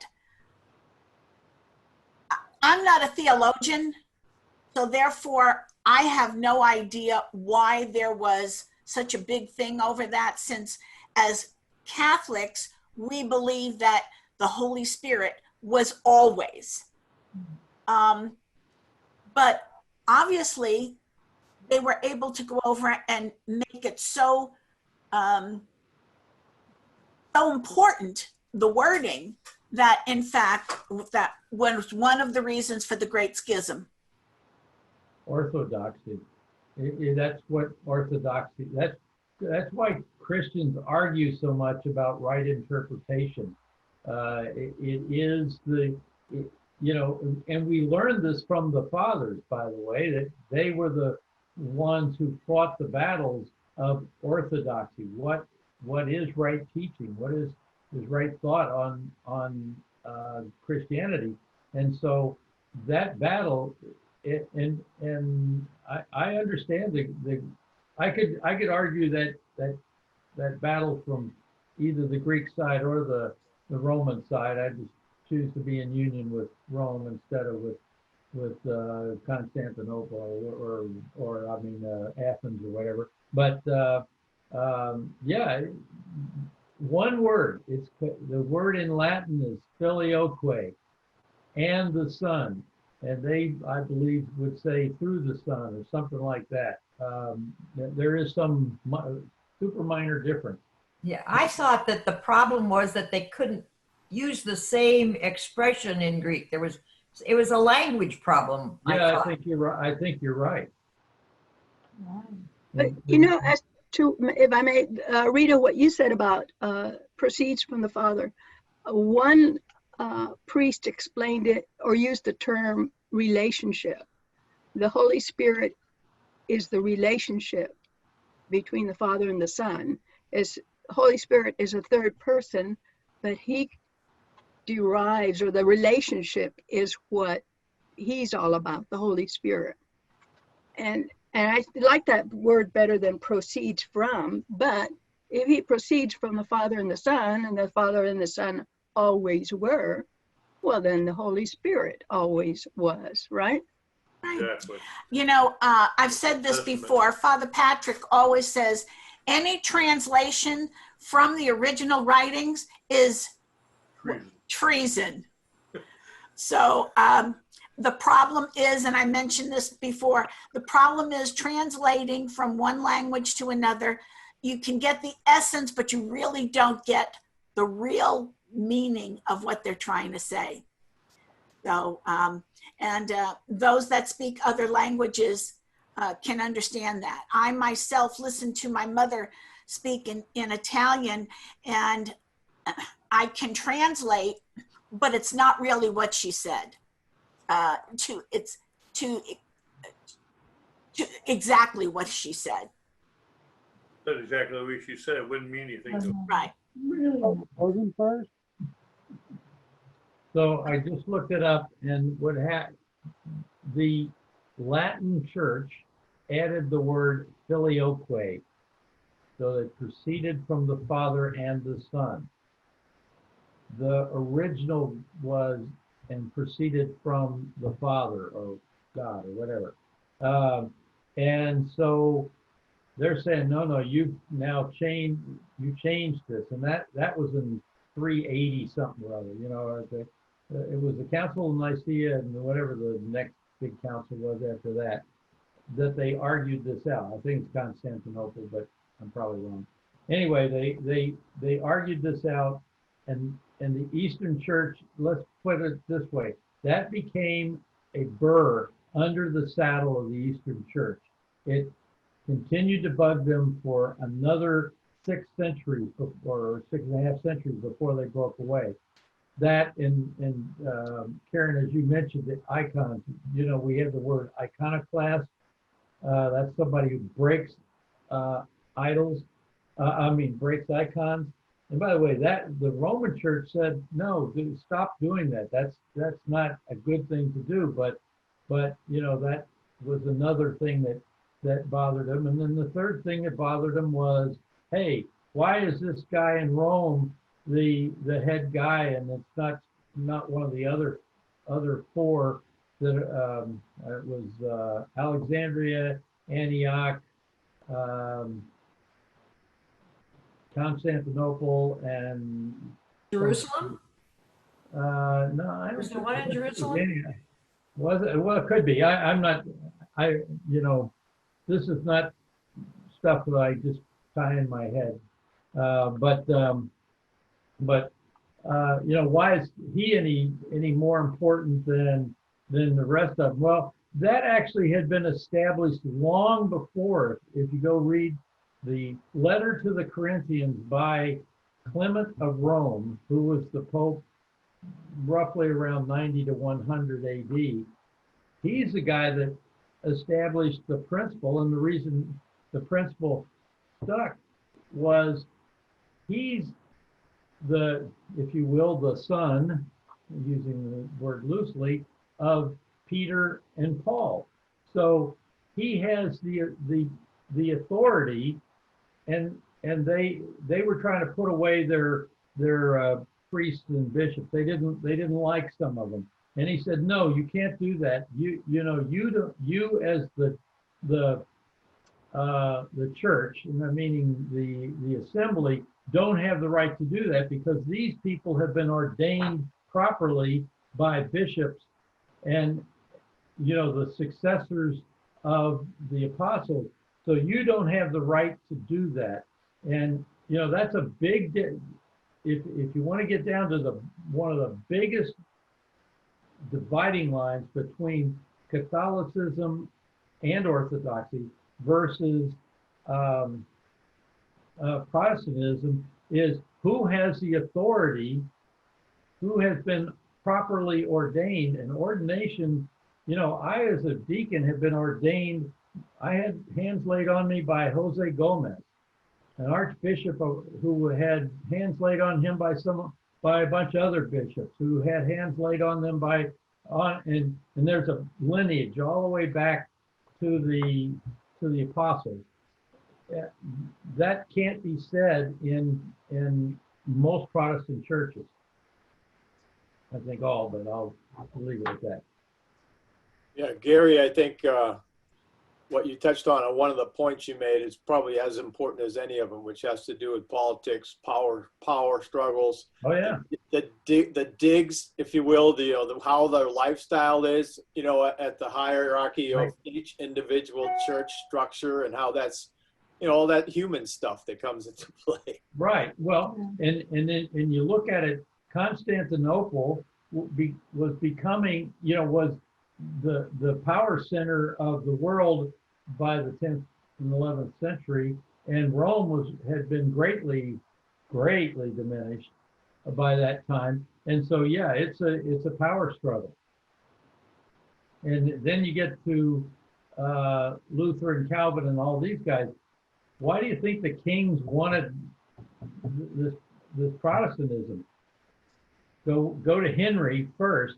What's he want? He wants to run things his way, you know. And the same thing was happening in Germany. The same thing was happening in Holland and these various places. So you know that's what's, you know, that's church history. That is not Catholic church history. Church in the small c sense. That was church history. That's what was going on. So you're absolutely right, Bill. Politics. Okay, we're getting close to closing. So could we all turn to our closing prayers? And I already forgot who was reader one and who was Rita. I was reader one. Thank you, honey. Should I start? Are you ready? Yes, please. Okay. May God enrich us with every gift of the Spirit and strengthen us for the work of love through Jesus, the wisdom of God. It was not because you are more numerous than all the peoples that you Lord. Email. You have to send an email with a link. Go out to the other room. You're mute yourself, Ron or Joanne. Thank you. I'll start again. It was not because you are more numerous than all the peoples that the Lord set his heart on you and chose you, for you are really the smallest of all peoples. It was because the Lord loved you and because of his fidelity to the oath he had sworn to your ancestors, that the Lord brought you out with a strong hand and redeemed you from the house of slavery.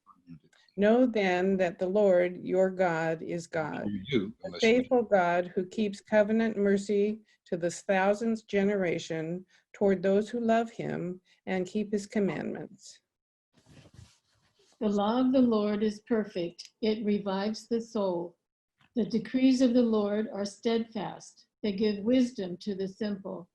We esteem Christ above all men, for he was filled with grace and the Holy Spirit. Give us understanding of your word, O God.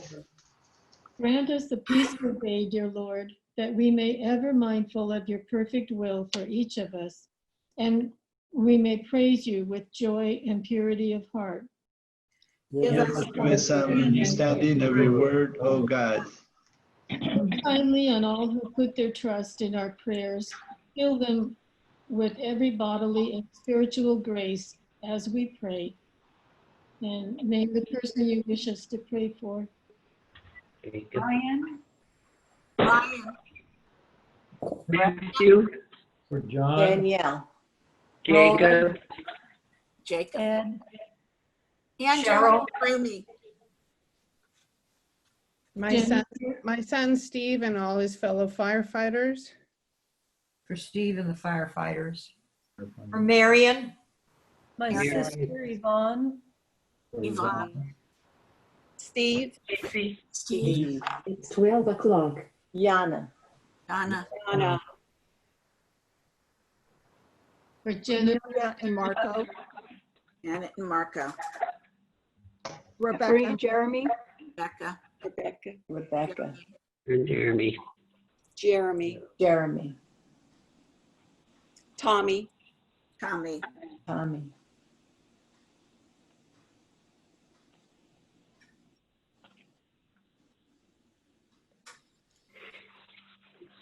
Give us, for the unborn. the unborn. The unborn.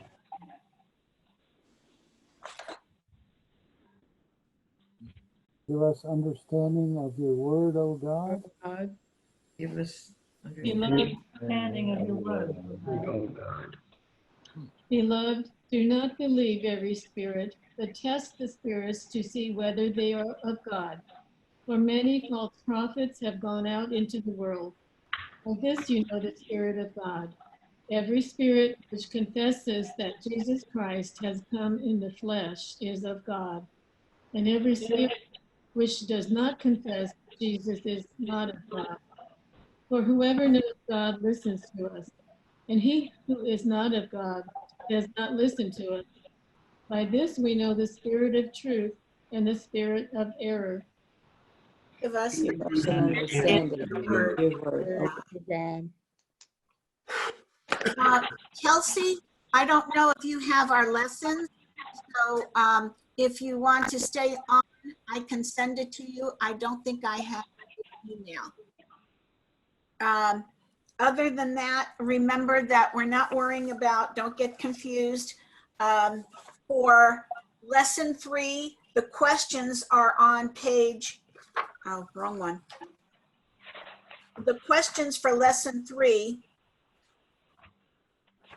14 and 15. yes, are on page 14 and 15. Thank you. Okay. Thank you.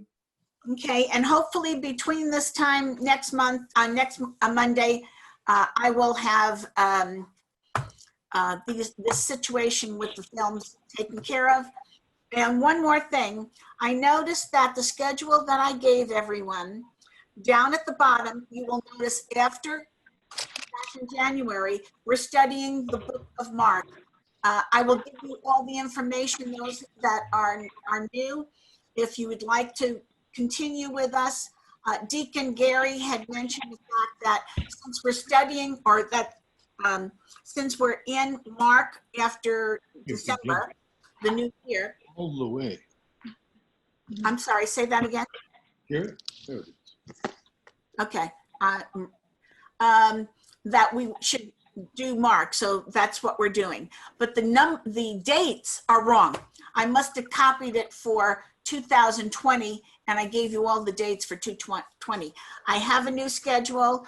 I will send that out, and along with the information for the upcoming. That's 16 weeks because there's 16 chapters in Mark. Okay. Great. Okay. Rita, any word on the recordings and how we can view them? I'm going to call up St. Paul's right now. Rita? No, I mean, for the Zoom sessions. Yes, I know. I'm going to call up St. Paul right now. As soon as I get off. Yes, Don. I took the discount and I put it into my computer. Lesson 3 plays the full 24 minutes. So it was just lesson 2 that is damaged. Ah, okay. So Thank you. Lesson 3 played for the entire 24 and something seconds. Okay. Thank you so much. Uh-huh. Okay. Rita, it's Elizabeth. Can you hear me? Yes. I spoke to Gary and Terry after our last lesson, and they agreed with me that you and Ed should not be out money that it costs for those DVDs, and we wanted to all contribute whatever expenses incurred? If you guys want to contribute to your charities that are most dear to you. Forget it. It's already done. I have no idea at this point. And I understand some people bought the books a lot cheaper than they Paul charged me. I know, but you spent $200 on those DVDs, and Yeah. we're all watching them. God provides. God provides. So don't worry about it. But thank you, Elizabeth. I appreciate No, that. it's just that you spend all those hours and hours all summer long doing the work that you do for us, and we appreciate you. I'm not, I mean, and I feel like we should give whatever it is to cover your cost, and then a certain amount to go to Padre Sarah for what they're doing for us. Well, like I said, just if you want to give money, give it to your charity. I really don't want the money. I do this. You can't argue with them 25 years, Elizabeth, and God has provided for me. And so don't worry about it. You want to do something? Pray for me. That's a great answer. Well, thank you. For We me all and my thank you family. very much for all you do for us, Rita. God bless you. Thank you. Bless you, Rita. Thank you. Goodbye, Bless you. everybody. Bye. Love you all. Bye. Bye-bye. Bye.